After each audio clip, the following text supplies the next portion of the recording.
آله وصحبه وبارك وسلم. الصلاة والسلام عليك يا رسول الله صلى الله تعالى عليه وسلم.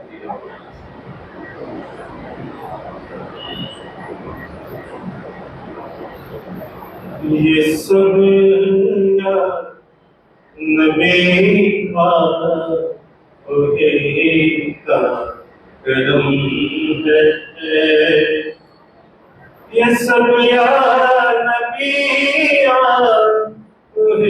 کا کرم ہے، جو دنیا کی نظروں میں میرا کرم ہے، جو دنیا کی نظروں میں میرا کرم ہے۔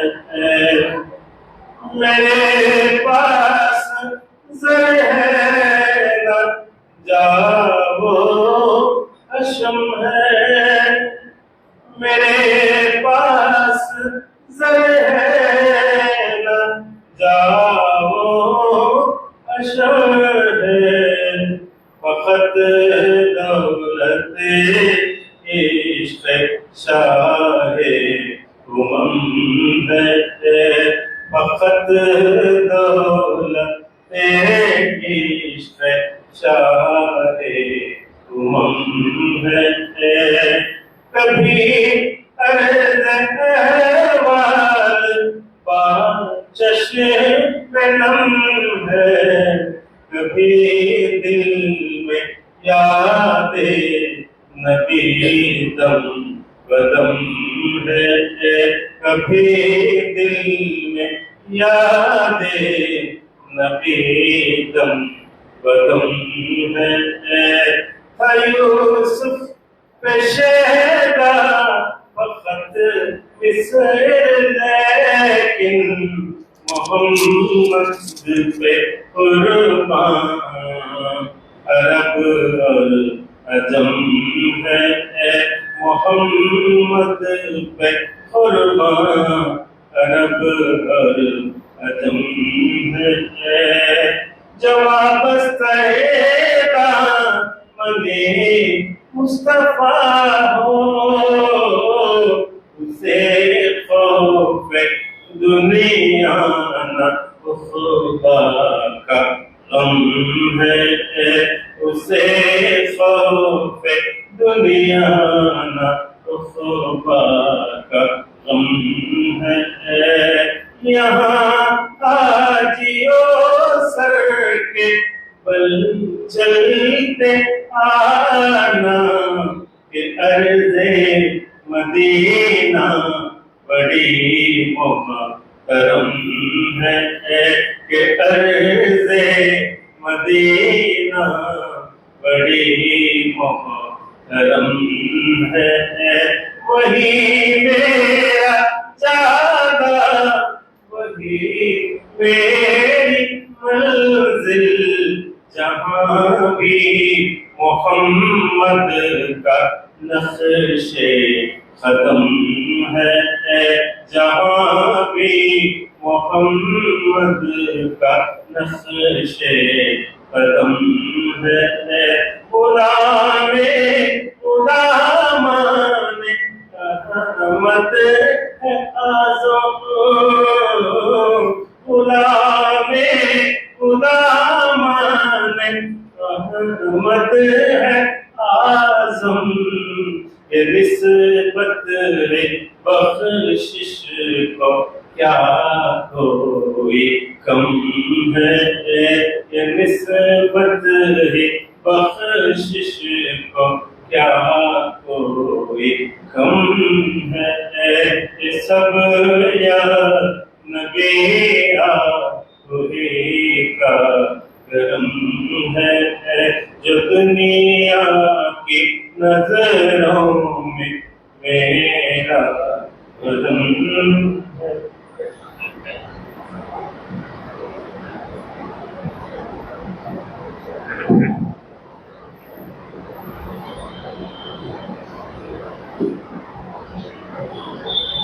السلام علیکم ورحمۃ اللہ وبرکاتہ۔ سلسلے وار ہر اتوار کو منعقد ہونے والا درس قرآن کریم کی اس محفل میں ہم الحمدللہ پھر سے حاضر ہیں، اور اس محفل کی سرپرستی حضرت مولانا سید شاہ احمد اللہ حسین سید قادری مدد اللہ علی سجاد نشین متولی بارگاہ ٹیکمال صدر کل انجمن مشائخ فرماتے ہیں، اور مولانا سید طاہر صاحب بھی محترم تشریف فرما ہے، اور مولانا صوفی احمد اللہ اقبال چشتی صاحب سجادہ نشین بطور نگران تشریف رکھتے ہیں، اور انتظامات کی نگرانی جیسا کہ آپ سب جانتے ہیں مولانا سید یامین پاشا قادری متولی مسجد حضا کی ہوتی ہے۔ قرآن پاک کے سلسلہ وار درس کی اس کڑی میں آج کے درس کی آیتیں پڑھنے کی سعادت حاصل کی جا رہی ہے، بغور سماعت فرمائیں۔ اعوذ باللہ من الشیطان الرجیم،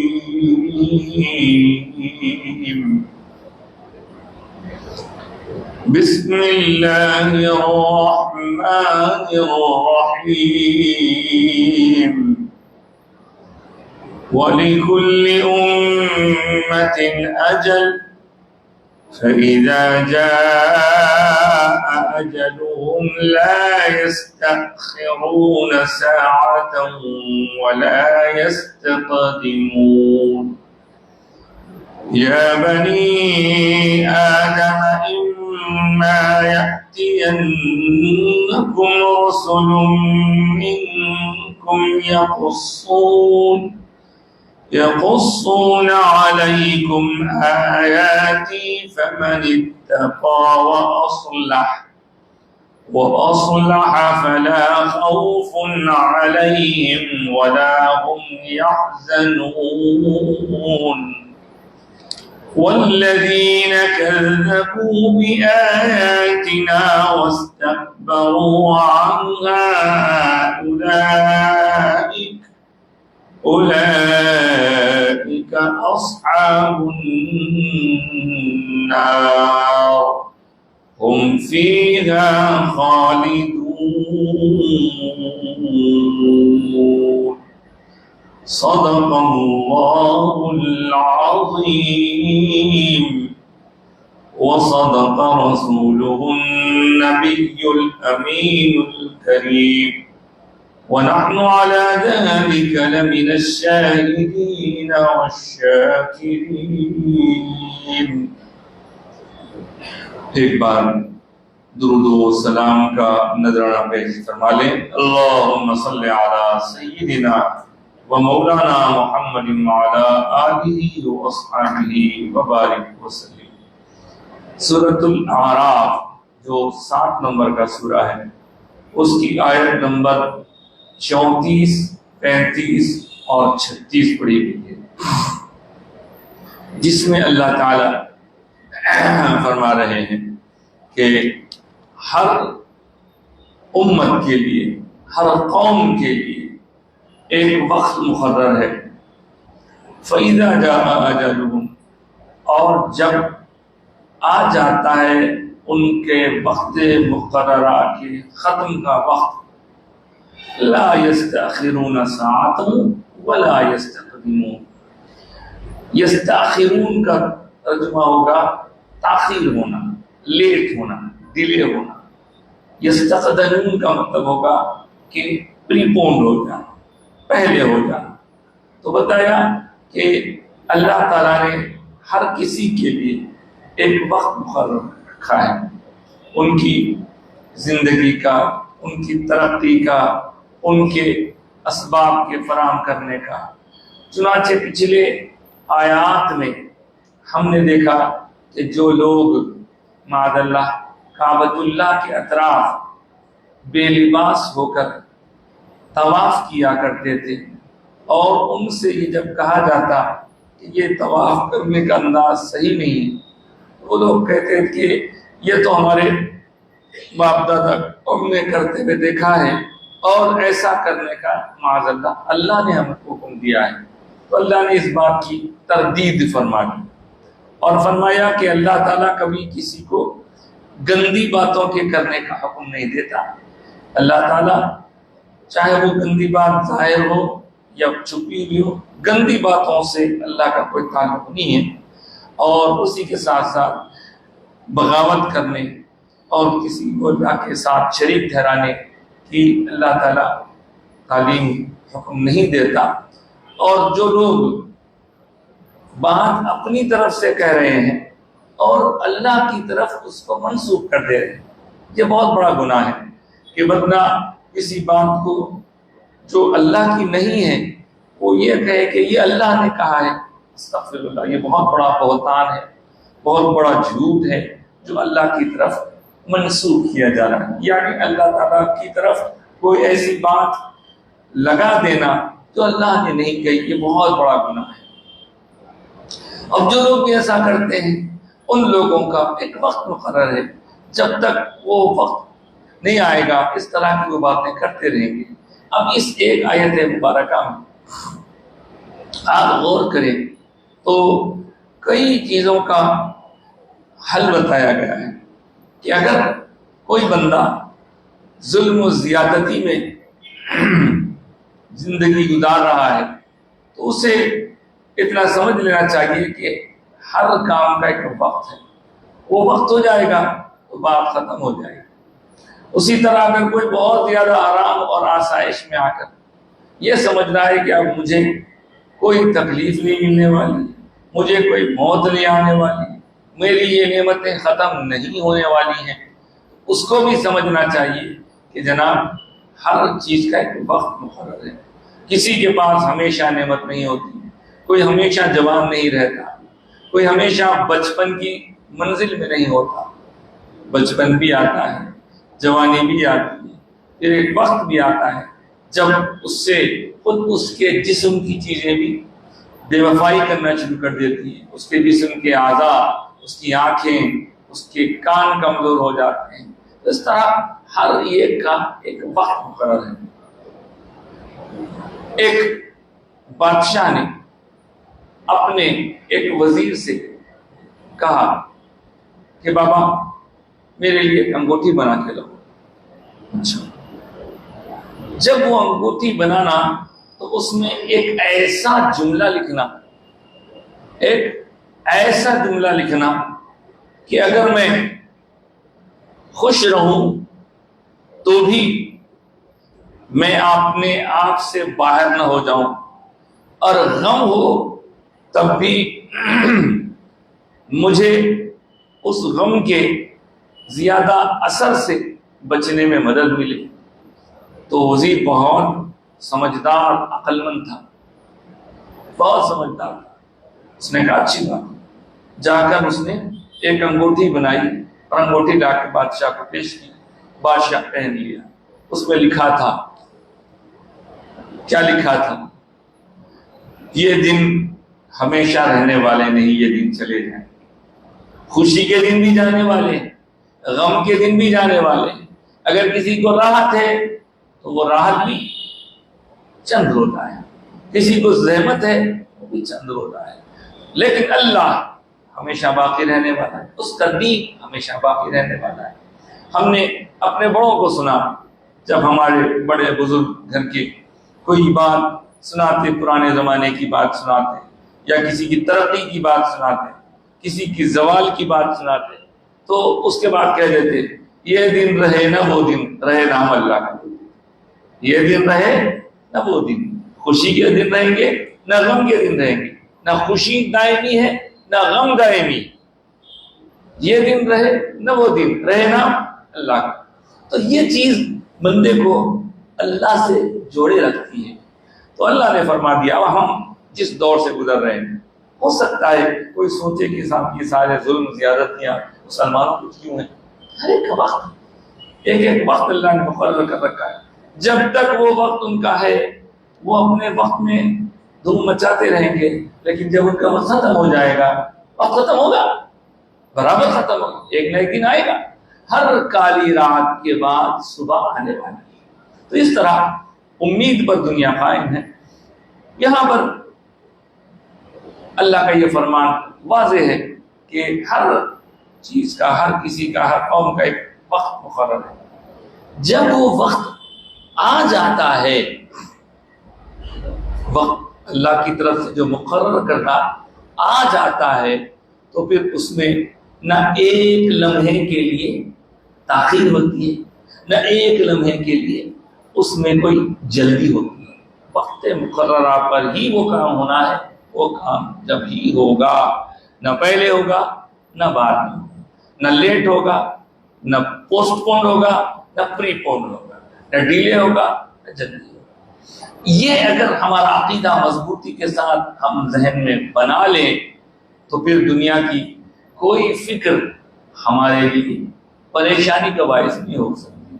اللہ کی ذات پر جتنا آپ کا بھروسہ بڑھتا جائے گا، اتنا آپ کی ہماری زندگی میں سکون بڑھتا جائے گا، اتنا ٹینشن دور ہوتا جائے گا، کیونکہ سب کچھ کرنے والا اللہ ہے۔ ہم بندے ہیں، اس کے سامنے صرف رو سکتے ہیں، گڑ گڑا سکتے ہیں، فیصلے کے بارے میں اللہ سے دعا کر سکتے ہیں، اے اللہ خیر کا فیصلہ فرما۔ لیکن سارے پاورز تو اللہ کے پاس، کرنے والا اللہ ہے۔ اللہ تعالیٰ اس یقین کو مومنوں کا، مسلمانوں کا حصہ بنایا ہے۔ یہ چیز آپ دیکھیں گے غیروں کے پاس نہیں رہے گی۔ تو مومن ہونا اللہ کی بڑی نعمت ہے۔ اس نعمت کی قدردانی کرتے ہوئے ایمان پر جمے رہنے کی ہمیں فکر کرنی ہے، کیونکہ اللہ آگے فرما رہا ہے یا بنی آدم، اے اولاد آدم۔ آپ دیکھ رہے ہیں کہ پچھلے رکوع سے یا بنی آدم سے 3 بار اللہ نے خطاب کیا، یا بنی آدم۔ اس کے پہلے رکوع میں حضرت آدم علیہ السلام کا تفصیلی واقعہ سنایا کہ کس طرح شیطان نے آپ کو سجدہ کرنے سے انکار کر دیا، پھر اللہ نے اس کو اپنی بارگاہ سے نکال دیا، پھر اللہ کی بارگاہ میں اس نے عرض کیا کہ مجھے مہلت دے دے۔ اللہ نے اسے مہلت دے دی۔ مہلت دینے کے بعد اس نے کہا کہ میں بھٹکاؤں گا، سامنے سے آؤں گا، پیچھے سے آؤں گا، دائیں سے آؤں گا، بائیں سے آؤں گا، اور اس انسان کو بھٹکاؤں گا، اور کروں گا یہ کہ تیرے شکر گزار رہنے نہیں دوں گا، بندوں کو تیری ناشکری پر ابھاروں گا۔ بہرحال اللہ نے اس کو نکال دیا اور کہا جو کوئی تیری اتباع کرے گا، تجھے اور تیری اتباع کرنے والوں دونوں کو جہنم میں ڈال دو۔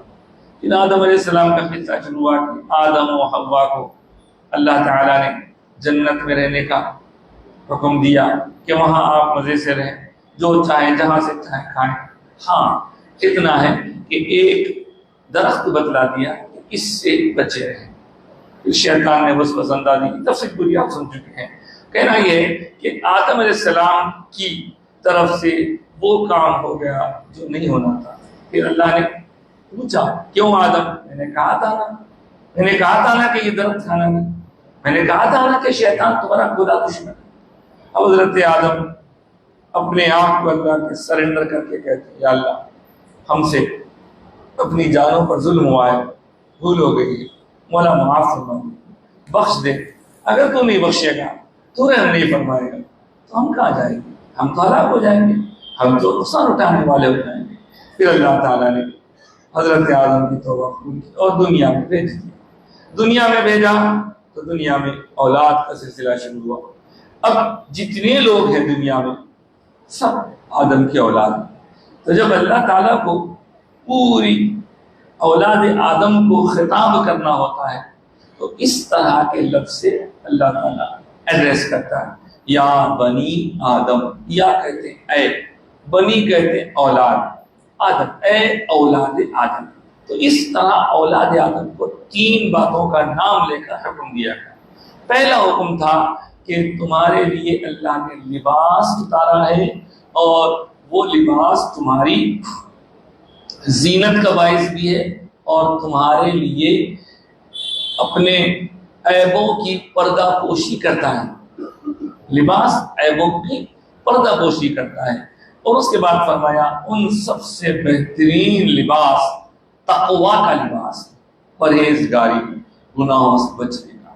پھر اس کے بعد دوسری بار اللہ نے فرمایا اے اولاد آدم، دیکھو شیطان تمہیں آزمائش میں نہ ڈالے، لا یفتننکم الشیطان، جیسا کہ اس نے تمہارے ماں کو، والدین کو جنت سے نکال دیا تھا اور اس کی وسوسہ اندازی کے باعث وہ جنت سے نکالے گئے، اور پھر ان کے قابل سطر حصوں کو کھلوا دیا گیا شیطان کی طرف سے، اور کہا شیطان اور اس کا قبیلہ تمہیں ہر طرف سے دیکھتے ہیں لیکن تم اس کو نہیں دیکھ سکتے۔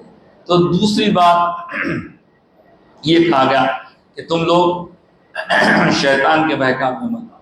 یہ تیسری اور آیت آئی اے اولاد آدم، جب تم نماز کے لیے، عبادت کے لیے آؤ تو زینت اختیار کر کے آؤ۔ یہ تین حکم تھے اس طرح اولاد آدم کو۔ چوتھا حکم آج ہم نے پڑھا کہ اے اولاد آدم اما یاتینکم الرسل، اگر تمہارے پاس ہمارے رسول آئیں۔ اب آیا قصہ رسولوں کی آمد کا۔ منکم، تمہارے درمیان تم میں رسول آئے، یقصون علیکم آیاتی، اور وہ آ کر یقصون سنائیں، بیان کریں، علیکم تم پر، آیاتی میری آیت۔ اللہ فرماتا اے اولاد آدم، اگر تمہارے پاس تم میں ہمارا رسول آئیں اور آ کر کے ہماری آیتیں تم کو پڑھ کر سنائیں تو تم کو کیا کرنا ہے اس کے بعد فمن اتقی، تو جو کوئی تقوی اختیار کرے، جو کوئی گناہوں سے اپنے آپ کو بچائے، وہ اصلاح اور اپنی اصلاح کرے۔ معلوم یہ ہوا کہ رسولوں کی آمد اور ان کی طرف سے آیات کا سنایا جانا یہ اللہ تعالیٰ نے یہاں بیان کیا۔ اب آپ اس بارے میں ذرا غور سے دیکھیں تو قرآن مجید کے 4 مقامات ایسے ہیں۔ ایک سورۃ البقرہ میں 2 جگہ کیا فرما رہے ہیں، حضرت ابراہیم علیہ السلام کی دعا نقل کی گئی ہے۔ جب کعبے کی تعمیر آپ نے کر دی تو اللہ سے دعا کیا اللہ ہماری اس خدمت قبول فرمائے، اور عرض کیا کہ ہمیں ہماری اولادوں کو تیری عبادت کی توفیق، پھر عرض کیا ہماری اولادوں ہی میں ربنا وبعث فیہم رسولا، اس رسول کو بھیج ہماری اولادوں میں، یتلو علیہم آیات، جو تیری آیتیں پڑھ کر سنائے۔ تو آیتیں پڑھ کر سنانے کی رسولوں کی جو صفت ہے وہ سرکار پر مکمل ہوگی، ایک مقام۔ دوسرا مقام سورہ بقرہ میں ہے کما ارسلنا فیکم رسولا منکم یتلو علیکم آیات، اور اسی طرح ہم اپنے رسولوں کو تمہارے پاس بھیجتے ہیں۔ رسول کو بھیجا کیا کرتے ہیں، یتلو علیکم آیاتنا، جو ہماری آیتیں تم کو پڑھ کر سناتے ہیں۔ پھر اسی طرح سورہ آل عمران میں ایک مقام پر اللہ نے فرمایا لقد من اللہ علی المؤمنین، اللہ تعالیٰ کا بڑا احسان ہوا مومنین پر، اذ بعث فیہم رسولا، جب ان میں اللہ نے ایک رسول بھیجا۔ اس رسول کی شان یہ یتلو علیہم آیاتہ، وہ رسول اللہ کی آیتیں پڑھ کر سناتے ہیں۔ یہ ہوا تیسرا مقام۔ پھر چوتھا مقام سورہ جمعہ میں 28ویں پارے میں آیا ہے هو الذی بعث فی الامیین، وہی خدا ہے جس نے بھیجا اہل مکہ میں یا امیین میں ایک رسول کو، یتلو علیہم آیاتہ، جو اس کی آیتیں پڑھ کر سناتے ہیں۔ تو یہ 4 مقامات پر حضور اقدس صلی اللہ علیہ وآلہ وسلم کی آمد کا ذکر ہے۔ اسی کو یہاں اگر ہم فٹ کر کے دیکھیں تو اے اولاد آدم، اگر تمہارے پاس ہمارا کوئی رسول آئے اور وہ آ کر میری آیتیں پڑھ کر سنائے تو کیا کرنا ہے؟ کیا کرنا ہے؟ ان آیتوں کا ایمان رکھ کر اس پر عمل کرتے ہوئے تقوی اختیار کرنا ہے۔ فمن اتقى، اب جس نے تقوی اختیار کیا وہ اصلح، اور جس نے اصلاح کی، اس سے معلوم یہ ہوتا ہے کہ بندے میں بگاڑ آتا رہتا ہے تو اس کو اپنی اصلاح کرتے رہنی چاہیے۔ ہم نہا لیں ایک مرتبہ تو کیا ایک بار نہانے سے جسم کا سارا میل چلا جائے گا تو پھر دوبارہ جسم پر میل کے آنے کا امکان ختم ہو گیا؟ جی نہیں، ہم کو پھر اپنی زندگی میں مختلف مقامات سے ہم جب گزریں گے پھر درد دیں گے، پھر میلیں ہوں گی، پھر ہم کو صاف کرنا ہوگا اپنے آپ۔ اسی طرح بندے کی زندگی میں ایسے بہت سارے مراحل آیا کرتے ہیں جن میں بندہ گناہوں سے آلودہ ہوتا جاتا ہے، گندا ہوتا جاتا ہے، تو اسے اپنی اصلاح کرتے رہنا ہے، صاف ستھرا اپنے آپ کو کرتے رہنا ہے۔ اور اس کے لیے سب سے بہترین ذریعہ یہ ہے کہ بندہ اللہ کا ذکر کرے۔ عبادت، ذکر بندے کی گندگیوں کو صاف کرتے ہیں۔ چنانچہ حضور پاک علیہ السلام بے شمار ارشادات ہیں کہ ہر چیز کی گندگی کو صاف کرنے کا ایک ذریعہ ہوتا ہے۔ لِكُلِّ شَيْءٍ صَيْقَلٌ، اب آپ دیکھتے ہیں ہم کپڑے کو دھونے کے لیے صابن استعمال کرتے ہیں، ہاتھ کو دھونے کے لیے ہینڈ واش استعمال کرتے ہیں، دیواروں کو دھونے کے لیے کوئی الگ چیز استعمال کرتے ہیں، جی اسی طرح آئینے کو چمکانا ہے تو ایک الگ چیز استعمال کرتے ہیں، اس سے وہ چیز چمکنے لگتی ہے۔ اگر کسی لوہے کی چیز کو صاف کرنا ہے تو اس کے لیے الگ، اگر کوئی پلاسٹک کی چیز اس کے لیے الگ۔ تو جس طرح ہر گندگی کو دور کرنے کا کوئی نہ کوئی ذریعہ ہوتا ہے، اسی طرح دلوں کی گندگی کو دور کرنے کا بھی ایک ذریعہ ہے۔ لِكُلِّ شَيْءٍ صَيْقَلٌ، اب دلوں پہ گندگی کیسے آتی ہے؟ دلوں پہ گندگی گناہوں سے آتی ہے، گناہوں سے، اللہ کی نافرمانی کرنے کا کام نہیں کیے، نہ کرنے کا کام کر دیے، غرور، تکبر، گھمنڈ، گالی گلوچ، لڑائی جھگڑا، قتل، غارت گری، ماں باپ کی نافرمانی، جی دھوکہ دہی، زناکاری، غیبت، یہ سارے گناہ ہیں۔ ان گناہوں کی وجہ سے ہمارے دل میں گندگی بن جاتی ہے۔ اس کے صاف صفائی کرنے کا ذریعہ ذکر ہے، اللہ کا ذکر، ذکر سے گندگی دور ہوتی ہے۔ لیکن اگر گناہ بڑا ہو تو اس کے لیے استغفار اور توبہ کرنا، اور جس بندے کا حق مارا ہے اسے حق پہنچانا بھی ضروری ہوتا ہے۔ تو یہاں فرمایا فمن اتقى، جس نے تقوی اختیار کیا۔ تو تقوی کیا ہے؟ کئی بار آپ نے اس بارے میں سماعت کیا ہے۔ تقوی یعنی پرہیز کرنا۔ آپ اگر غور کریں تو یہ تقوی کا تعلق کئی عبادات کے نتیجے کے طور پر بیان کیا گیا ہے۔ مثال کے طور پر آپ دیکھیں گے رمضان چل رہا ہے، اللہ پاک نے رمضان کے روزے فرض کیے، یہ ہم کو بھوک پیاس رکھ کے، بھوکے پیاس سے گزار کے اللہ تعالیٰ کو کیا ملنے والا ہے؟ اللہ تعالیٰ تو کوئی ضرورت مند نہیں ہے۔ فرمایا اے ایمان والو، یا ایھا الذین آمنوا کتب علیکم الصیام، تم پر روزے فرض کیے گئے، کما کتب علی الذین من قبلکم، اسی طرح جیسے تم سے پہلے والوں پر روزے فرض کیے گئے۔ ٹھیک ہے صاحب، اللہ نے فرض کر دیا، روزے فرض کیا، لیکن مقصد کیا ہے اس کا؟ مقصد آخری حصے میں آ رہا ہے لعلکم تتقون، تاکہ تم تقوی والے ہو جاؤ، پرہیزگار بن جاؤ، گناہوں سے بچنے والے بن جاؤ۔ جی ہاں، آپ دیکھیں گے ہر جگہ تقوی ہے۔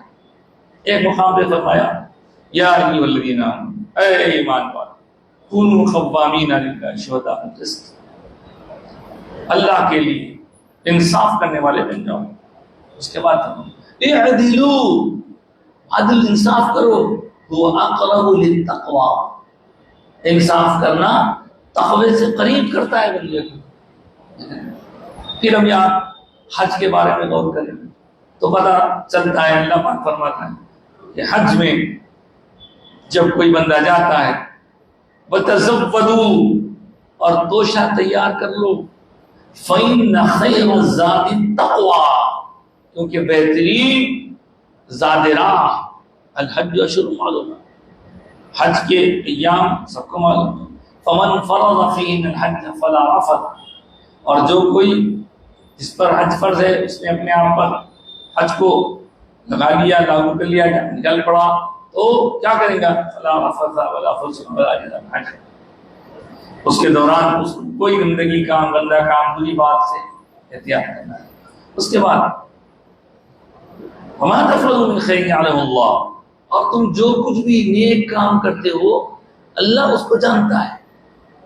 پھر ساتھ ہی فرمایا وَتَزَوَّدُوا، اور توشہ اپنے ساتھ زاد راہ، سفر میں جو چیز کام آنے والی وہ تیار کر لو، وَتَزَوَّدُوا، اور فرمایا فَإِنَّ خَيْرَ الزَّادِ التَّقْوَىٰ، اور بہترین توشہ تقوی کا توشہ ہے، تقوی۔ ابھی پچھلی آیت میں ہم نے دیکھا کہ لباس کی بات آئی تو اللہ نے فرمایا وَلِبَاسُ التَّقْوَىٰ، تقوی کا لباس بہترین لباس، ذَلِكَ خَيْرٌ، اس طرح تقوی۔ اب تقوی کس کو کہتے ہیں اس کی بھی ذرا تشریح ہم حدیث کی روشنی میں سن لیتے ہیں۔ ایک بار ایک صحابی سے دوسرے صحابی نے تقوی کا مطلب پوچھا، تقوی کیا ہے؟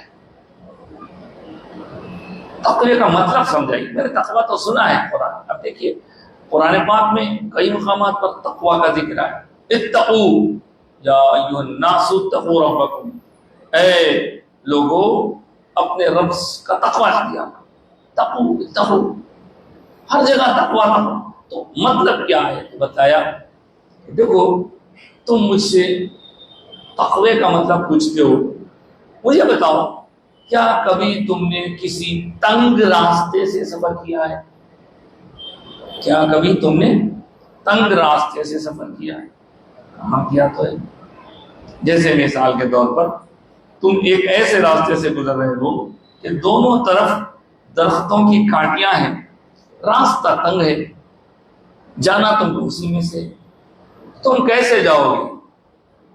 تو کہنے والے نے کہا جاتے وقت میں اس بات کا خیال رکھوں گا کہ میں اپنے کپڑے بھی سمیٹ لوں، اپنے جسم کو بھی سکڑا لوں، تاکہ کوئی کانٹا میرے کپڑوں کو پھاڑ نہ سکے، کوئی کانٹے سے میرا جسم زخمی نہ ہو سکے۔ سکڑا کے، جسم کو سکڑا کے، کپڑے کو سمیٹ کر نہایت احتیاط سے میں اس پگڈنڈی سے گزر جاؤں گا، ایسے کروں گا۔ تو جواب دینے والے نے کہا بس اسی کا نام تقویٰ ہے، یہی تقویٰ ہے، یعنی اپنے آپ کو آزو بازو اطراف و کناف کے گناہوں کی گندگی سے، گناہوں کے زخموں سے بچا کے نکل جانا، یہ تقویٰ ہے۔ اور اس بارے میں وہ مشہور واقعہ بھی آپ کو سناتے ہوئے چلوں، حضرت امام اعظم ابو حنیفہ رحمۃ اللہ تعالی علیہ اپنے شاگردوں کے ساتھ ایک مرتبہ جا رہے تھے، دریا کے کنارے آپ رک کر اپنے کپڑے کو صاف کرنے لگے۔ ان کے تلامذہ شاگردوں نے دیکھا کہ حضرت ایک چھوٹا سا دھبا لگا ہے، آپ اس کو دھونے میں اتنی محنت کر رہے ہیں، جبکہ آپ سے ہم نے اس سے پہلے مسئلہ پوچھا تھا تو کہا تھا کہ بھائی تھوڑا بہت اگر لگا ہو، تھوڑا بہت اگر لگا ہو دھبا تو نماز ہو جاتی۔ تو ہم کو آپ نے مسئلہ وہ بتایا اور آپ ایک الگ انداز سے صفائی کر رہے ہیں، تو کیا ہمارے لیے الگ مسئلہ ہے، آپ کے لیے الگ مسئلہ ہے؟ حضرت نے جو جواب دیا وہ بڑا قابل غور ہے۔ حضرت نے فرمایا میاں وہ جو کہا تھا وہ فتویٰ ہے، یہ جو دیکھ رہے ہو یہ تقویٰ ہے۔ وہ فتویٰ یہ تقویٰ. تو فتویٰ اور تقویٰ میں فرق کیا ہوتا ہے؟ فتویٰ جب دیا جاتا ہے تو اس میں قرآن اور حدیث کی روشنی میں گنجائش اگر کچھ نکلتی ہو تو بوڑھوں کے لیے، بزرگوں کے لیے اور بیماروں کے لیے اور مسافروں کے لیے سب کا خیال رکھتے ہوئے کچھ گنجائش رکھ کے حکم بتایا جاتا ہے فتوے کا. اور یہ جو تقویٰ ہے، اس تقویٰ میں میرے رب کا معاملہ ہے.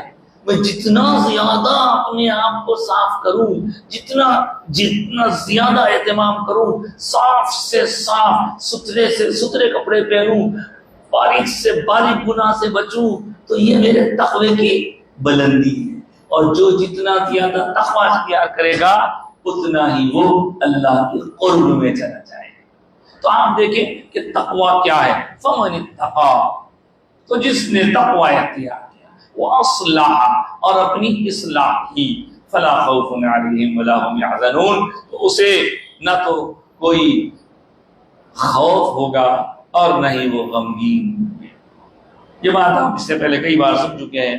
خوف اور غم کا تعلق، غم جو ہوتا ہے وہ پچھلے زمانے سے تعلق رکھتا ہے، خوف جو ہوتا ہے وہ آنے والے زمانے سے تعلق رکھتا ہے.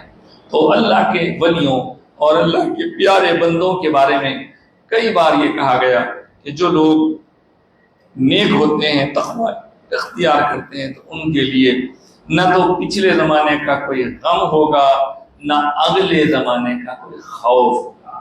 اللہ کی محبت میں وہ مگن اور سرشار رہیں گے، ان کو کسی طرح کا کوئی غم اور خوف نہیں ہوگا. یہ بہت بڑا انعام ہے جو اللہ تعالیٰ اپنے نیک بندوں کو عطا فرماتے ہیں. تو یہ فرما دیا کہ اے اولاد آدم، جب تمہارے پاس ہمارے رسول آ جائیں تو تم کو میری آیتیں پڑھ کے سنائیں تو کیا کرو؟ تم تقوی اختیار کرو. جو کوئی تقوی اختیار کرے گا اپنی اصلاح کرتے رہنا ہے، ہمارے اپنے آپ کو دیکھتے رہنا ہے. آئینے میں کھڑے رہیں گے تو پتہ چلے گا کہ کہاں کتنے بال بکھرے ہوئے ہیں، کہاں کون سا میل لگا ہوا ہے. پھر اس کے بعد صاف کریں گے. تو اصلاح کرتے رہنا ہے. جیسے جسم کی اصلاح ہوتی ہے ویسے ہی ہمارے اعمال کی اصلاح، ہمارے اندر جو خرابیاں آ رہی ہیں ظاہر میں باطن میں، ان کی اصلاح. جو کوئی ایسا کرے گا تو اللہ تعالیٰ اس کے لیے ایسا انعام رکھے گا جو اس کے اپنے نیک بندوں کے لیے رکھا ہے. نہ خوف نہ غم، نہ پچھلی زمانے کا خوف نہ اگلے زمانے کا کوئی غم.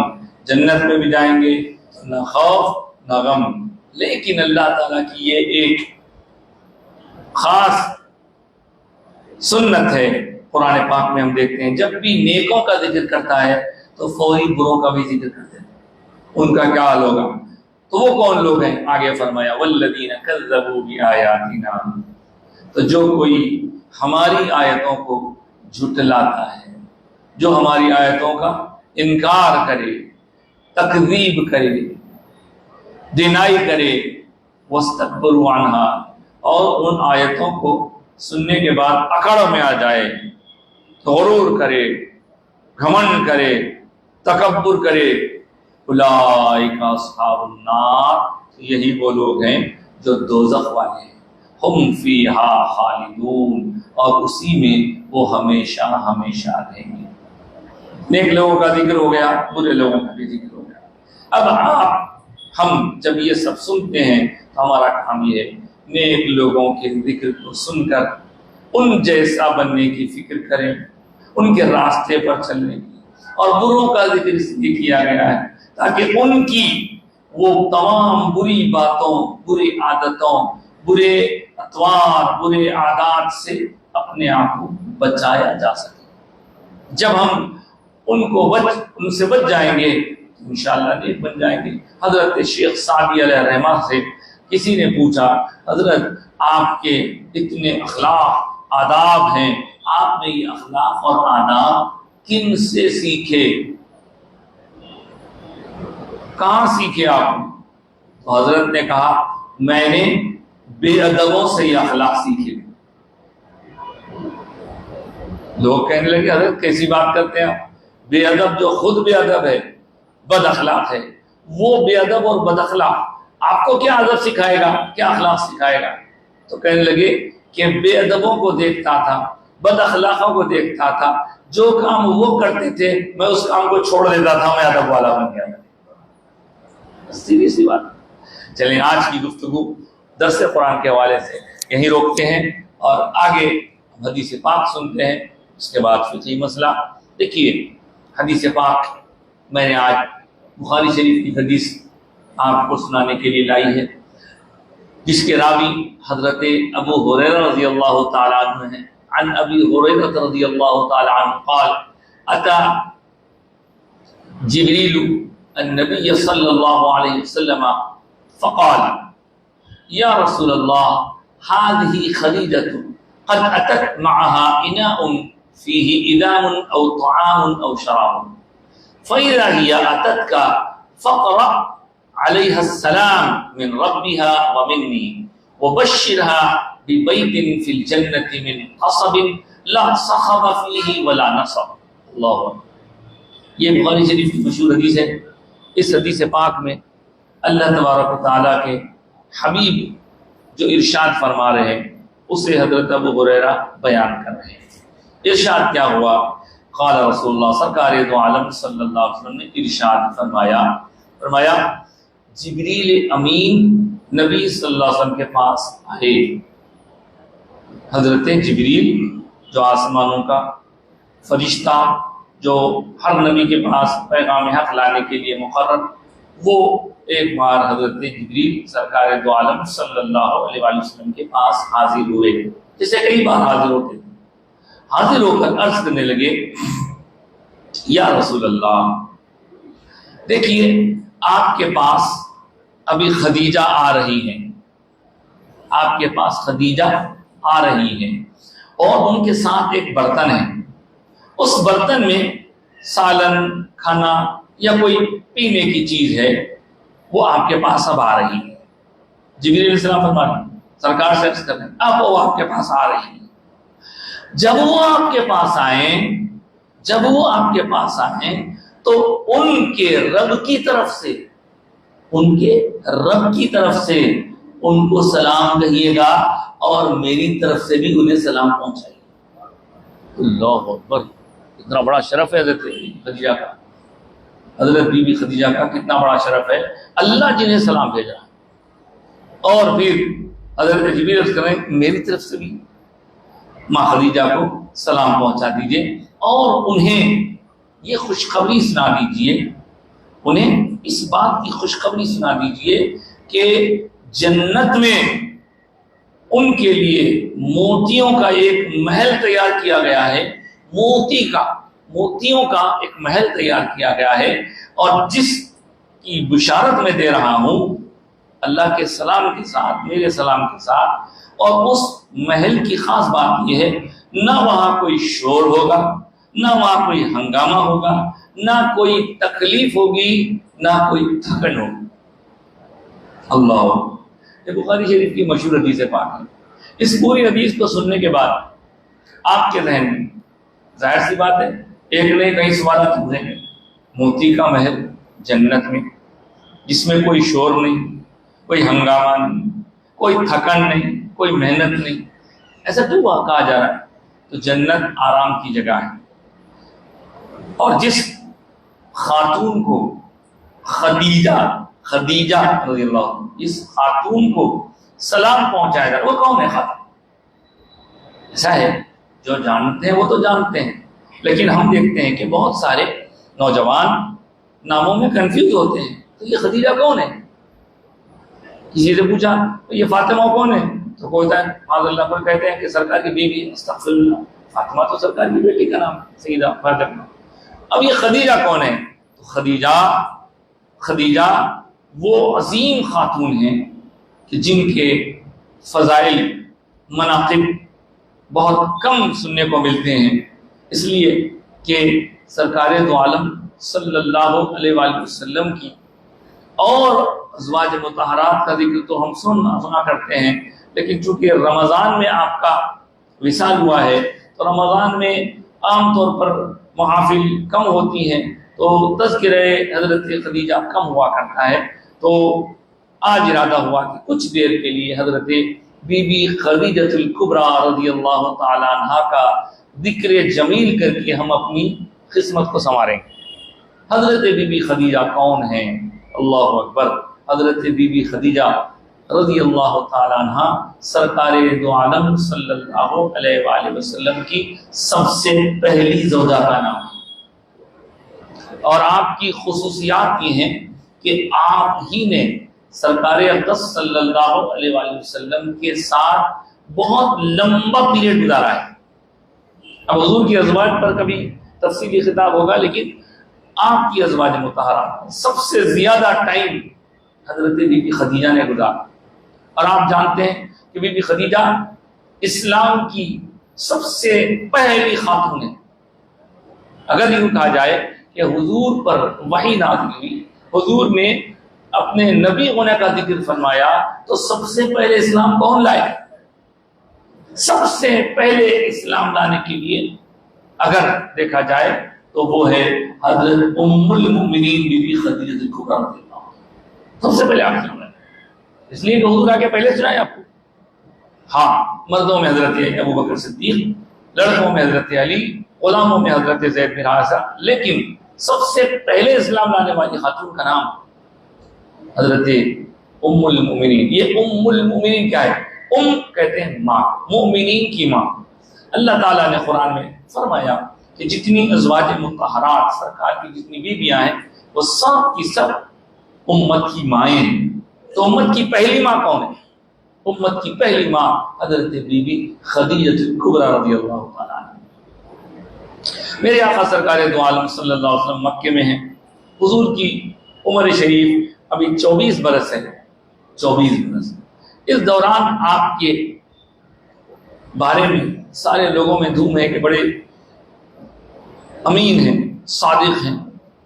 تو یہ جو خدیجہ ہیں رضی اللہ تعالیٰ عنہ، یہ بڑی مالدار خاتون تھی، اور ان کے والد کا انتقال ہونے کے بعد والد کا بہت بڑا بزنس انہوں نے سنبھال رکھا تھا، لیکن یہ خود کہیں نہیں جایا کرتی تھی، لوگوں سے کام لیا کرتی تھی۔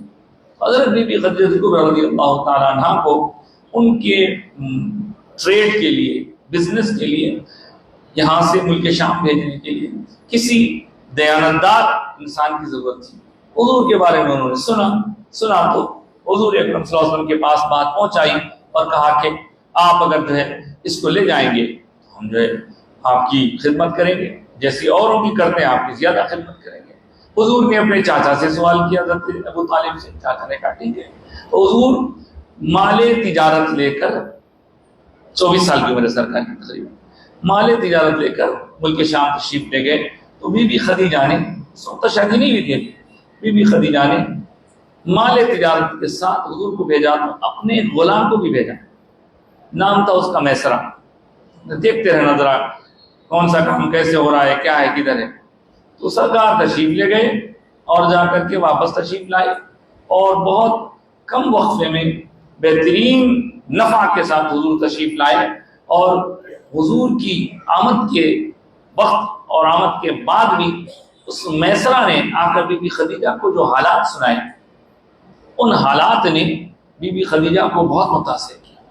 پہلی بات یہ کہ اس زمانے میں حضور نہایت ہی دیانتداری کے ساتھ، آنیسٹی کے ساتھ تجارت کرتے ہیں، اور نفع جو کچھ ملتا ہے وہ پہنچاتے ہیں۔ اس کے ساتھ ساتھ آپ جب دن کے اوقات سخت دھوپ میں سے تشریف لے جاتے ہیں تو میسرہ نے دیکھا، اور اس منظر کو بعد میں بی بی خدیجہ نے بھی دیکھا کہ حضور جہاں جہاں دھوپ میں جا رہے ہیں ایک ابر کا ٹکڑا ہے کہ آپ پر سایہ کیے ہوئے۔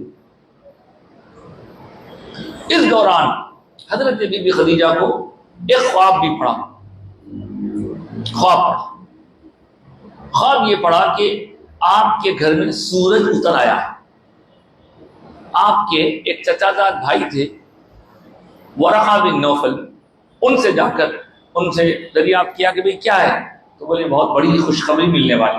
حالانکہ یہ بی بی خدیجہ آپ کو پتا ہے کہ 2 اشخاص پہلے آپ سے نکاح کر چکے تھے، لیکن دونوں گزر گئے تھے، تو 2 آدمیوں کی بیوہ تھیں آپ، حضرت بی بی خدیجہ، اور سارے مکے میں آپ کے پاک دامنی آپ کے مال دولت کا شورا یہ تھا کہ بڑے بڑے سردار آپ سے شادی کرنا چاہتے تھے، لیکن آپ کسی کو اس سے راضی نہیں ہوتی تھی۔ لیکن جب حضور سفر پر جا کر تشریف لائے، ادھر خواب بھی پڑا آپ کو، تو آپ نے میسرہ سے پوچھا کہ میسرہ بتاؤ کیا کیا ہوا، تو اس نے یہ ساری چیزیں بتائی، تو خود بخود آپ کے دل میں ایک خیال پیدا ہوا، تو آپ نے پھر اپنے کسی ذریعے سے حضور تک پیغام پہنچایا۔ حضور اقدس صلی اللہ علیہ وآلہ وسلم نے چاچا سے دریافت کیا، بات ہوئی، اور حضور کی عمر شریف جب 25 برس ہوئی تو 25 برس کی عمر شریف میں حضرت بی بی خدیجہ رضی اللہ تعالیٰ عنہ سے حضور اقدس صلی اللہ علیہ وسلم کا عقد شریف ہوا۔ یہ عقد شریف جب ہوا تو حضرت ابو طالب نے بھی خطبہ پڑھا، ورقہ بن نوفل نے بھی خطبہ پڑھا، اور خطبے میں حضرت ابو طالب نے خاندان قریش اور حضور کی صفات گنائی، ایسی پیاری پیاری صفات کیا آئی۔ لیکن بڑی آپ کے لیے تعجب خیز بات یہ ہے کہ حضور کی عمر شریف تو اس وقت 25 برس ہے، حضور کی عمر شریف 25 برس ہے، اور بی بی خدیجہ کبریٰ رضی اللہ تعالیٰ عنہ کی عمر شریف اس وقت 40 برس ہے، یعنی 15 سال کا فرق ہے۔ اور اس 15 سال کے فرق کے بعد حضرت خدیجہ سے سرکار کا عقد شریف ہوا۔ پھر حضور اقدس صلی اللہ علیہ وسلم کی خدمت میں آپ نے اپنے غلاموں کو رکھ دیا، حضور بھی اپنا تجارتی ساز و سامان کا معاملہ تھا، لیکن جب حضور کی عمر شریف 40 برس ہوئی تو آپ سمجھ سکتے ہیں حضور کی عمر شریف جب 40 برس ہوئی تو بی بی خدیجہ کی کتنی ہو گئی؟ 55 ہو گئی، 55 سال۔ تو سرکار کی عمر شریف جب 40 برس کی ہوئی تو اس وقت میرے آقا سرکار تو عالم صلی اللہ علیہ وسلم یہ دنیا کے جھمیلوں سے الگ ہو کر اپنے آپ کو جبل نور پر واقع غار حرا میں مصروف رکھتے تھے عبادت میں، اور وہ غار حرا آج بھی لوگ جاتے ہیں، مجھے بھی وہاں جانے کا موقع ملا ہے۔ اتنا دشوار راستہ، اتنا سخت راستہ ہے، حیرانی ہوتی ہے کہ آج اتنی ترقی یافتہ دور میں بھی ہمارا وہاں جانا دشوار ہے۔ حضور کیسے تشریف لے جاتے تھے ہوں گے؟ حضور تو حضور کی خدمت کے لیے توشہ وغیرہ لے کر حضرت بی بی خدیجہ رضی اللہ تعالی عنہا تشریف لے جایا کرتی تھی۔ اسی دوران حضور کی اولاد بھی ہوئی، آپ کو معلوم ہے حضور کی تمام بیٹیاں ہوئی، سرکار کو 2 بیٹے ہوئے، 4 بیٹیاں ہوئی، سب حضرت خدیجہ سے ہوئی۔ حضرت خدیجہ کبریٰ رضی اللہ تعالی عنہا کے پاس حضور تشریف لائے، وحی آئی، فرمائے کہ مجھ پر وحی آئی ہے، کب کبھی ہو رہی ہے، مجھے کچھ اڑا دو۔ تو سورہ مزمل نازل ہوئی، تو حضرت بی بی خدیجہ کبریٰ پہلی زوج مکرمہ ام المومنین ہے، اور ان کا مرتبہ اتنا بڑا ہے، اتنا بڑا ہے، اتنا بڑا ہے کہ ایک مقام پر میرے آقا نے ارشاد فرمایا کہ مریم اپنے زمانے کی سب سے عظیم خاتون تو خدیجہ اپنے زمانے کی سب سے عظیم خاتون، حضرت بی بی خدیجہ کبریٰ رضی اللہ عنہا۔ پھر جب حضور اقدس صلی اللہ علیہ وآلہ وسلم پر وحی نازل ہونے لگی تو آپ ہی تھی تسلی دیا کرتے تھے، لوگ آپ کے بارے میں برا بھلا کہتے، آپ کو تنگ کرتے، آپ ہی تھی جو قدم قدم پر حضور اقدس صلی اللہ علیہ وسلم کو اتنا دلاسا، اتنی تسلی دیتی۔ اپنا سارا مال آپ نے دین کی خدمت کے لیے لگا دیا، اور آپ یہ یاد رکھیں، یہ بڑے فخر سے کہا جا سکتا ہے کہ اسلام کی ترقی کے لیے سب سے پہلے کسی مرد کا مال نہیں لگا بلکہ عورت کا مال لگا ہے، اور وہ عورت کون ہے؟ وہ حضرت بی بی خدیجہ کبریٰ رضی اللہ تعالیٰ عنہا ہیں۔ انہوں نے اپنی ساری زندگی کا ایک ایک لمحہ سب کچھ حضور پر سے نچاور کر دیا، اور پھر اس کے بعد مختصر کر رہا ہوں، حضرت بی بی خدیجہ کبریٰ رضی اللہ تعالیٰ عنہا کے ساتھ حضور کا ایک ایک لمحہ گزرتا۔ سب سے پہلے آپ نے حضور کے ساتھ نماز پڑھی، سب سے زیادہ وقت آپ نے گزارا۔ پھر ایک وقت وہ بھی آیا جب لوگوں نے آپ سرکار دو عالم صلی اللہ علیہ وسلم کو تنگ کرنا شروع کیا، تو تنگ کرتے کرتے ایسا بھی تنگ کیا جو چیز ہم تصور نہیں کر سکتے۔ پورے مکے والوں نے بیٹھ کر کیا یہ محمد صلی اللہ علیہ وسلم کی وجہ سے یہ سب کچھ گڑبڑ ہو رہی، لہذا محمد اور محمد کے پورے خاندان سے اب کٹ آف، بائیکاٹ، کوئی ملنا نہیں، کوئی کھانا نہیں پہنچانا، کوئی بات چیت نہیں کرنا، کوئی کھانے پینے کی چیز نہیں دینا۔ تو چنانچہ حضرت ابو طالب ان کے پورے خاندان کے ساتھ، سرکار کی زوجہ حضرت بی بی خدیجہ، یہ سب جنگل کے اندر ایک گھاٹی تھی، اس کا نام تھا شعب ابی طالب، اس میں جا کر رہنے پر مجبور کر دیے گئے۔ اور آپ سنیں، ایک دن 2 دن نہیں، 3 سال رہے وہاں پر۔ وہ 3 سال کیا کھائے کیا پیے، کبھی تو چمڑے کھا کر دیے، کبھی پتے کھا کر دیے، کیونکہ پورا مکہ خلاف ہو چکا تھا۔ اس صبر آزما گھڑی میں بھی حضرت بی بی خدیجہ سرکار دو عالم صلی اللہ علیہ وسلم کے ساتھ، ایک وہ خاتون جو آرام، آسائش، مال، دولت کی فراوانی میں اپنی زندگی گزارا کرتی تھی، حضور کی محبت میں اتنا اتنا اتنا آپ نے سب کچھ مال اور سب قربان کیا کہ اسی وقت آپ کی طبیعت خراب ہوئی۔ وہاں سے پھر حالات کچھ ایسے بنے، کچھ سمجھدار لوگوں نے اس قصے کو ختم کروایا، تو حضور پھر واپس آئے اپنے خاندان کے ساتھ۔ لیکن جب تک حضرت خدیجہ کی طبیعت بہت خراب ہو چکی تھی، حضور کی عمر شریف کا تقریباً 50واں سال چل رہا تھا، حضور کی عمر شریف 50 سال، اور بی بی خدیجہ تقریباً 65 سال کی ہو چکی تھی۔ اور طبیعت کی خرابی کے بعد جب وہ آ کر غمزدہ ہو گئی تو حضور بہت غمزدہ ہوئے کہ کہنے لگے کہ خدیجہ تمہاری اس حالت میں کیفیت مجھے دیکھنا بہت ناگوار ہو رہا ہے۔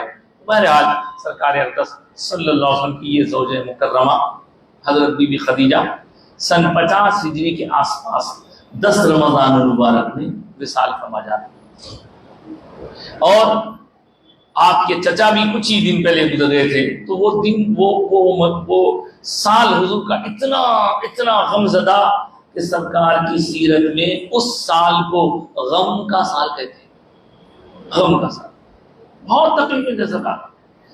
اس دوران آپ یہ سوچ لیں کہ حضرت بی بی خدیجہ مکۃ المکرمہ میں جو مشہور قبرستان ہے، جنت المعلا اس کو بولتے ہیں، مقبرۃ المعلا بولتے ہیں اس کو، اس میں آپ آرام فرما رہی ہیں۔ آپ کی خصوصیات میں یہ ہے کہ آپ 25 سال تک سرکار کے ساتھ رہیں، 25 سال سے زیادہ کر سکتے، 25-30 سال کے قریب۔ اور پھر آپ کی جس وقت وفات شریف ہوئی اس وقت تک جنازے کی نماز پڑھنے کے احکام بھی نازل نہیں ہوئے تھے، تو آپ کی تدفین جنازے کی نماز کے بغیر ہوئی۔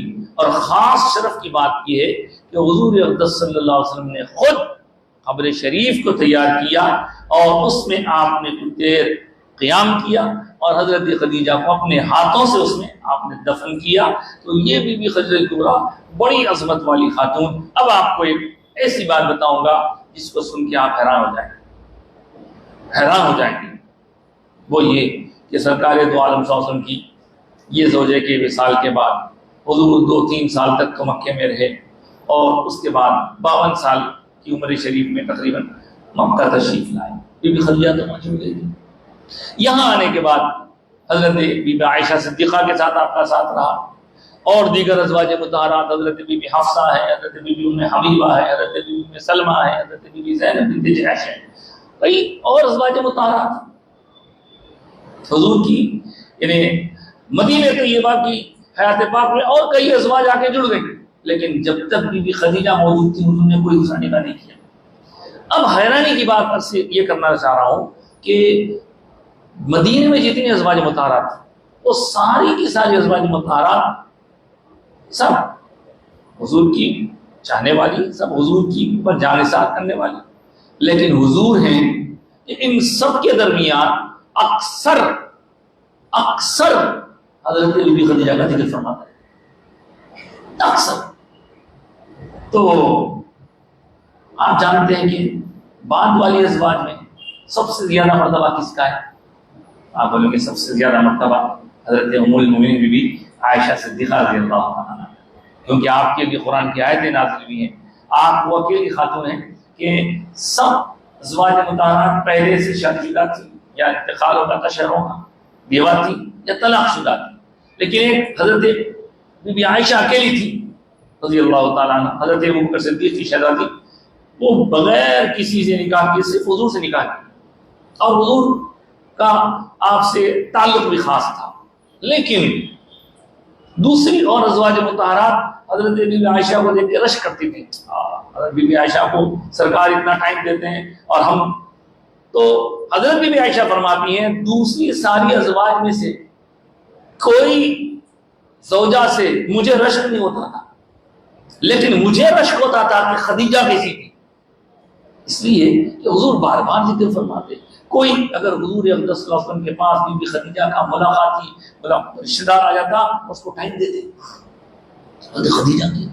خدیجہ کے بھی.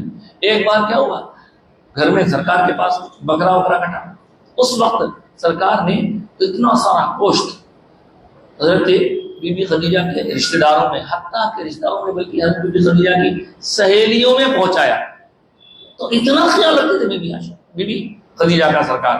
اور اس کے بعد ایک مرتبہ ہو گیا یہ کہ بی بی عائشہ نے حضور سے کہہ دیا حضور آپ کے نکاح شریف میں اب ایک سے بڑھ کے ایک ایسی ازواج ہیں آپ پر جان نثار کرنے والی، آپ کے خدمت کرنے والی، آپ کی آنکھوں کو ٹھنڈک پہنچانے والی، آپ ابھی بھی وہ 65 سال پرانی بوڑھی کو یاد کرتے رہتے ہیں. اس انداز سے تھا دل میں ایک خیال کے سرکار ان کو بہت یاد کرتے رہے. حضور جلال میں آ گئے. اب سنیے یہ الفاظ، حیران کن بات یہ، حضور جلال میں آ کے فرمانے لگے عائشہ تم مجھے اس کے بارے میں مت بولو جس وقت ساری دنیا نے مجھے ٹھکرایا اسی نے مجھے اپنایا، جس وقت ساری دنیا نے مجھے انکار کیا اسی نے مجھے مانا، جس وقت مجھے مال کی ضرورت تھی کوئی پیسہ دینے کے لیے تیار نہیں تھا اسی نے اپنا مال میرے راہوں میں بچھایا، اور مجھے اللہ نے اولاد بھی دی تو اسی سے عطا. اس کے بعد بی بی عائشہ کہنے لگی مجھے ڈر ہو گیا، اب میں کبھی بی بی خدیجہ کے بارے میں کہوں گی تو حضور ناراض ہو جائیں گے. آپ دیکھ رہے حضور کے، اور فرمایا مجھے اتنی زوجات اللہ تعالیٰ کی ہیں لیکن خدیجہ کی جیسی بیوی میں نہیں. اتنا یاد کرتے تھے، اتنا یاد کرتے تھے. اور ان کے لیے پھر اللہ کا سلام پہنچا، ان کے لیے پھر جنت کا محل. آپ اندازہ کریں اس حدیث میں کہ نہ وہاں شور ہوگا، نہ وہاں ہنگامہ ہوگا، نہ وہ تھکن ہوگی. کیوں بول رہے ہیں یہ سب؟ اس لیے بول رہے ہیں، اس لیے کہا جا رہا ہے کہ بی بی خدیجہ کی زندگی پوری ہنگاموں میں گزری، شور میں گزری، تکلیفوں میں گزری، بڑی جو ہے محنتوں میں گزری، مشقتوں میں گزری. تو یہاں محنتیں مشقتیں ہیں تو وہاں اے خدیجہ تمہارے لیے آرام ہی آرام ہوگا، سکون ہی سکون ہوگا، شور نہ ہوگا، شغب نہ ہوگا. اور سب لوگوں نے بعد میں ساتھ دیا. جس وقت حالات اچھے ہو گئے تھے جب ساتھ دیا، جس وقت حالات خراب تھے اکیلی ایک خاتون بی بی خدیجہ نے ساتھ دیا. اور پھر آپ اگر بی بی خدیجہ کا تعارف پوچھیں تو بی بی خدیجہ وہ ہیں جو حضرت سیدہ کائنات فاطمہ زہرا کی ماں ہونے کا شرف بھی رکھتی ہیں. بی بی خدیجہ وہ ہیں جنہیں حسنین کریمین کی نانی ماں کہا جاتا ہے. اس لیے ہم بڑے خوش نصیب ہیں آج بی بی خدیجہ الکبریٰ رضی اللہ تعالیٰ عنہ کا ذکر جمیل کر رہے ہیں.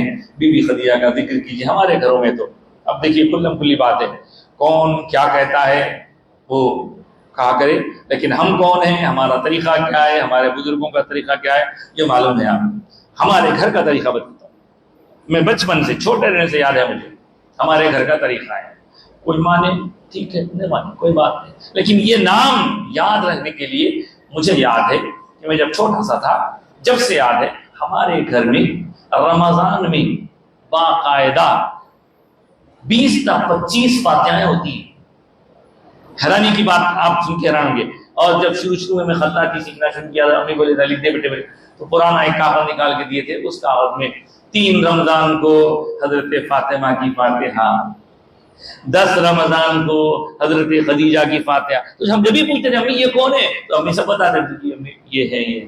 پھر 17 رمضان کو حضرت بی بی عائشہ کی فاتحہ. ارے صاحب یہ بزرگوں کو ہمارے فاتحوں کی ضرورت نہیں ہے، ہمارے اصالے ثواب کی ضرورت نہیں ہے، لیکن ایک نظام ہے کہ گھر میں کھجور آئے، ارے کھجور لائے، آج میوہ آیا افطاری کا، پہلے فاتحہ دے. فرض ہے نا، واجب ہے نا، لازم ہے نا، لیکن اس سے ان بزرگوں کی پہچان ہوتی ہے، ان کا انداز معلوم ہوتا، طور طریقہ معلوم ہوتا. تو پھر 20 تاریخ کو حضرت مولا علی، اس طرح 20 تا 25 فاتحہ ہمارے پاس ہوگی، باقاعدہ پیپر لکھا ہوا ہمارے پاس. بابا کی رائٹنگ کا پرانا تھا، دادا دت کی تھا تو امی نکال کے دیے، میں لکھ کے دیا، وہ بھی اب چل رہا ہے. تو اس طرح بعد میں بھی سعید بھائی اس کو کمپیوٹر سے کر دیے. ہمارے گھر میں اتنے فاتحہ ہوتے ہیں. فاتحہ دینے کا مطلب کیا ہے؟ مطلب یہ ہے کہ ان بزرگوں سے تعلق قائم، محبت پیدا ہو. صاحب جو سرکار دو عالم صلی اللہ علیہ وسلم کی پیاری زوجہ ہے، ان کا تذکرہ کرنے سے کیا اللہ خوش نہیں ہوگا؟ ان کا ذکر پاک کرنے سے کیا ہمارا ایمان تازہ نہیں ہوگا؟ ہم کتنا یاد کرتے ہیں، ہم کتنا تذکرہ کرتے ہیں. اب دیکھیے کئی لوگ تو ایسے ہوں گے بی بی خدیجہ کے بارے میں اتنا سنے گا کبھی ان کو موقع نہیں ملا ہوگا. ایک موقع تھا، 10 تاریخ آپ کی وصال کی تھی، 10 کو تو نہیں ہو سکا، آج 13 تاریخ ہے، 3 دن کے بعد آج ہم ذکر کر رہے ہیں. آج گفتگو یہیں روکتے ہیں. رہا سوال حدیث کی تشریح کے تحت آپ نے حضرت بی بی خدیجہ الکبریٰ رضی اللہ تعالیٰ عنہ کا تذکرہ جمیل سماعت کر لیا. اور بعض لوگ خدیجہ بولتے ہیں، خدیجہ نہیں ہے، خدیجہ. خدیجہ نہیں، خدیجہ ہے سرکار کی زوجہ مکرمہ کا نام. چلیں فقہی مسئلہ. صاحب فقہی مسئلہ، رمضان چل رہا ہے تو آپ روزے اور تراویح کے متعلق سماعت کر لیجیے. روزے میں اگر خدا نخواستہ کوئی بندہ نیند میں سے اٹھ کر محسوس کرے کہ وہ ناپاک ہے، کسی وجہ سے ہو سکتا ہے، تو اس کی اس ناپاکی کا اس کے روزے پر اثر نہیں پڑتا. تو فوری اٹھے، نہا لے اور پھر اپنا روزہ کنٹینیو کرے. کیونکہ اچھا پھر اس کے لیے مسائل بہت سے ہیں. کبھی ایسا بھی ہوتا ہے کہ صبح سحری کے وقت جب کوئی بندہ بیدار ہو، اس وقت اگر وہ ناپاک ہے تب کیا کرے؟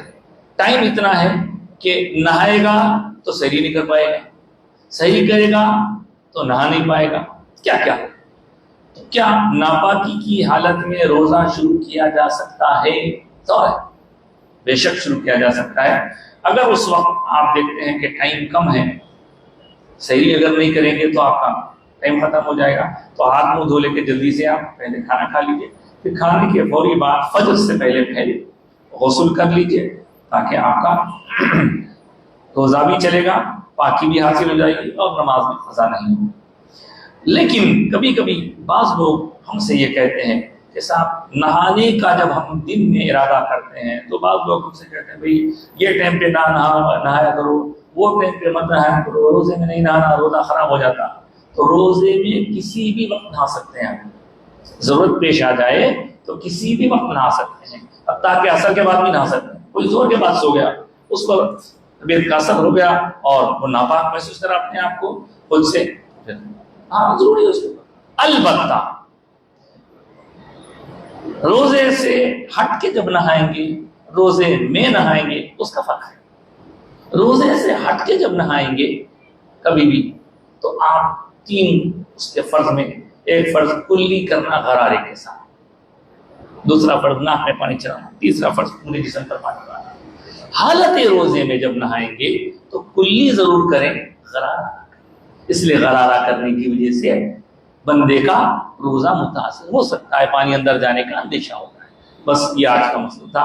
اللہ کی بارگاہ میں دعا کرتے ہیں کہ رب تبارک و تعالیٰ جتنے لوگوں نے ہمیں دعا کے لکھا ہے ان سب کی دعائیں قبول فرما، اور جو مشکلیں، مسائل، پریشانیاں لوگوں کو ہیں اللہ ان سب کی پریشانیوں کو دور فرما. اور حاجرہ زمانی سردی بخار کھانسی کی وجہ سے طبیعت خراب ہے، اور اللہ تعالیٰ ان کو صحت عطا فرما. مصیب علی فاروقی کو بھی صحت عطا فرما. اور جتنے ہم سے دعاؤں کے لیے ہمارے محبین نے کہا ہے ان سب کے لیے دعا کرتے ہیں. مشکلیں آسان فرما، پریشانیاں دور فرما. اپنے فضل و کرم سے جو نعمتیں اللہ نے عطا فرمائی ان نعمتوں شکر گزاری کی توفیق عطا فرما. بیماروں کو صحت عطا فرما. جو روزگار سے لگے ہوئے نہیں مولا انہیں روزی روٹی عطا فرما، رزق میں برکت عطا فرما. ہمارے روزوں کو قبول فرما، نمازوں کو قبول فرما، نمازوں کا پابند بنا. روزے کا مقصد تقوی پرہیزگاری ہمارے اندر پیدا فرما دے. یا اللہ زمینی آسمانی ہر آفت ہر بلا سے محفوظ معمون فرما. بہت سارے بچوں کے امتحانات ہو چکے ہیں، کچھ کے ہو رہے ہیں، کچھ یہ ہونے والے ہیں، سب کو امتحانات میں آسانی اور کامیابی عطا فرما۔ پروردگار جن گھروں میں بچیاں بیائی بیٹھی ان کی شادیوں کے مرحلے آسان کر دے، شادی شدہ جوڑوں کو خوشحال زندگی عطا فرما۔ جہاں یہاں میاں بیوی میں جھگڑے اور تعلقات خراب ہو رہے ہیں ان میں محبت پیدا فرما۔ بے اولاد جوڑوں کو دولت اولاد عطا فرما۔ اولاد نافرمان جو ہے اسے اپنے والدین میں فرما بردار بنا دے۔ تجارت پیشہ افراد کی تجارتوں میں ترقی عطا فرما۔ رمضان کی قدردانی کرنے کی توفیق عطا فرما۔ علم صحیح اور عمل صالح کی توفیق دے، اعمال خیر کی توفیق دے، علم نافع کی دولت نصیب فرما، ظاہر باطن پاک صاف فرما دے۔ ہمارے جسم کے سارے اعضاء کو تیری فرما برداری میں مصروف فرما دے مولا۔ ہر قسم کی نافرمانی سے بچا لے ہمیں مولا، روزے کی برکات سے سرفراز فرما۔ اور اے پروردگار جو دواخانوں میں شریک ہیں، گھروں میں بیمار ہیں، جو جس مرض میں مبتلا ہیں، ان کو صحت و عافیت کامل صحت عطا فرما۔